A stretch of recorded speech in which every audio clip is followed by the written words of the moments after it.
आप सभी को सुंदर शरद पूर्णिमा की बहुत बहुत बधाई हो। बाबा विश्वनाथ की कृपा आप पर सदा बनी रहे। आ गया शरद पूर्णिमा की रात्रि। बड़े से बड़ी बीमारियां, बड़े से बड़े रोग, बड़े से बड़े बड़े कष्ट इस शरद पूर्णिमा की रात्रि को छूट जाते। दमे की बीमारी, श्वास की बीमारी, अनिद्रा की बीमारी, रात्रि को जगना, ये सारी बीमारियां शरद पूर्णिमा की रात्रि को अगर व्यक्ति अपने जीवन को सुखमय बनाए, अपने जीवन को आनंदमय बनाए तो सब छूट सकता है। शरद पूर्णिमा की रात्रि को पीपल के पत्ते 5 लेकर उसके ऊपर खीर डालकर रात्रि को खा लेने से महाराज दमे की बीमारी, श्वास की बीमारी रुक जाती है। वो बीमारी बढ़ती नहीं है, उससे कष्ट नहीं होता। जिन बच्चों के नेत्र कमजोर होते हैं, रोशनी कमजोर होती है, शरद पूर्णिमा के दिन रात्रि को 12 बजे भगवान चंद्रदेव का दर्शन कराइए।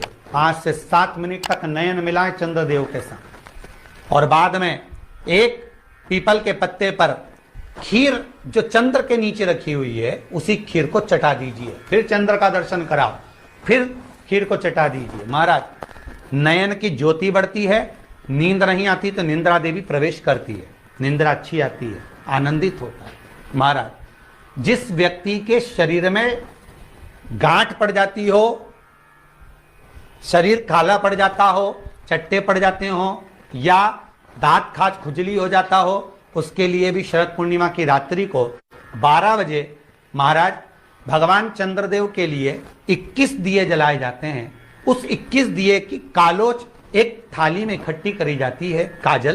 कालोच को इकट्ठी कर कर शरीर में गाय के घी के साथ में जहां जहां जगह पर चट्टे हैं, गांठ है, वहां लगाया जाता है। उसको 5 या 7 दिन लगाइए। उसके बाद में रोज प्रतिदिन लगाने के आधे घंटे बाद स्नान कर लीजिए, आराम लगना प्रारंभ हो जाता है। महाराज आज शरद पूर्णिमा की रात्रि से लेकर कार्तिक पूर्णिमा की रात्रि के बीच में जो दामोदर भगवान का, कृष्ण का, शिव का मंगल आनंद करेगा, अभिषेक करेगा, पूजन करेगा, स्मरण करेगा, उसके सारे दुख दरिद्र दूर हो जाएंगे।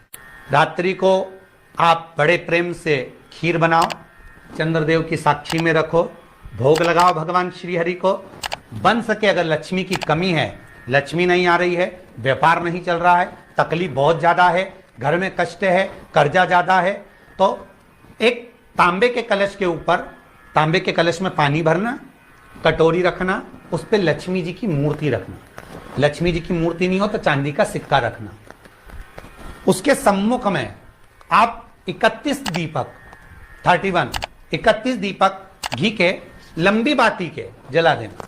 महाराज एक एक कमल गट्टा उस 31 दिए के अंदर डाल देना और लक्ष्मी जी का पूजन करना, लक्ष्मी जी का स्मरण करना, खीर का भोग लगाना, पान के पत्ते पर खीर रखना, 5 पत्ते पर खीर का भोग लगाना और माता लक्ष्मी से विनती करना। सुबेरे 4 बजे तक वो रखे रहने देना, सुबह 4 बजे वो उठाना, लक्ष्मी को वापिस तिजोरी में या सिक्का हो तो उसको अलमारी में रख देना। जो खीर बनी है वो प्रसाद के रूप में सुबह 8 बजे, 10 बजे, 9 बजे जब खाना हो प्रेम से खाना। माता जो दिए लगाए हैं वो ठंडे हो गए होंगे, उनको रखे रहने देना, बाद में काम आते रहेंगे, या दिए विसर्जन करना हो तो आपकी मर्जी है। पर वो नारी अपनी नाभि पर यदि चंद्र की दृष्टि पड़वा लेती है तो बच्चा विकलांग पैदा नहीं होता है। गर्भ से जो बालक होगा श्रेष्ठ होगा, विद्वान होगा, चतुर होगा, पढ़ने में होशियार होगा, क्योंकि ये चंद्र की किरणें जब समुद्र में उछाल ला सकती हैं तो आपके जीवन में भी तरक्की ला सकती है, उछाल ला सकती है। शरद पूर्णिमा से कार्तिक पूर्णिमा के बीच में प्रयास करना।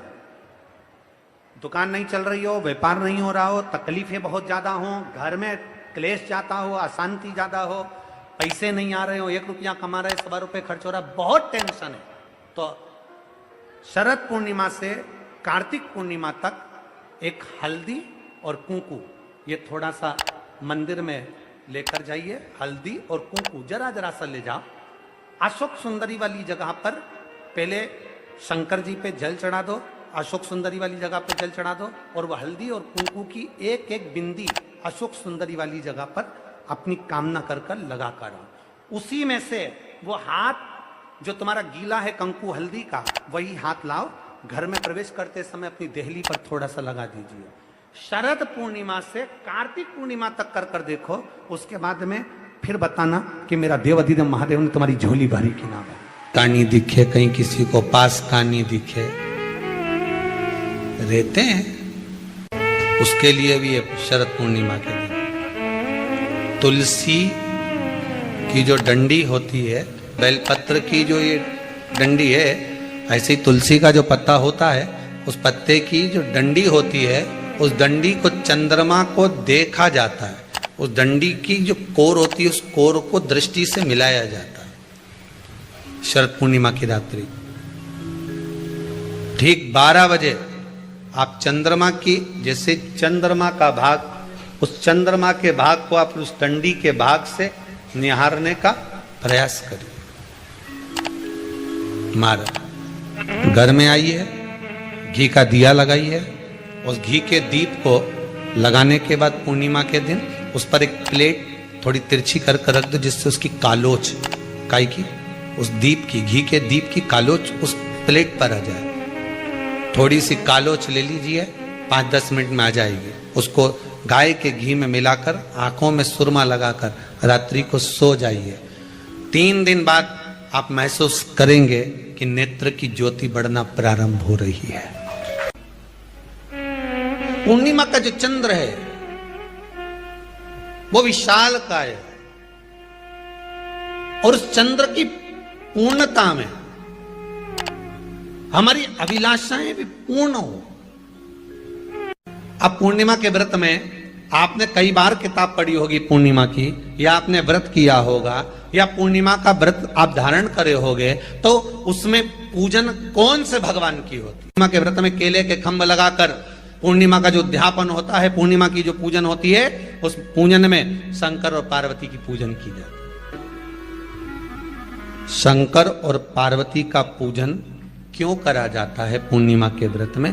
क्योंकि शिव और माता पार्वती ही केवल एक ऐसे हैं जिन्होंने अपूर्ण लक्ष्मी को भी पूर्ण बना दिया था। किसको पूर्ण बनाया है? लक्ष्मी। शरद पूर्णिमा के दिन अगर आप शंकर भगवान को एक लोटा पानी अगर शिव को समर्पित कर रहे हो, श्वेत पुष्प को रखकर शंकर जी के ऊपर सफेद फूल को चढ़ाकर अगर एक लोटा जल भी, एक पात्र जल भी शंकर को समर्पित कर रहे हो, तो ये लक्ष्मी के लिए ही तो कर रहे हो। और कौन सी लक्ष्मी? पूर्ण लक्ष्मी। पूर्ण लक्ष्मी। आपको पहले भी कथा में कहा, एक बार भगवान विष्णु के सामने लक्ष्मी मैया ने बहुत तेज स्वर में कह दिया था, नारायण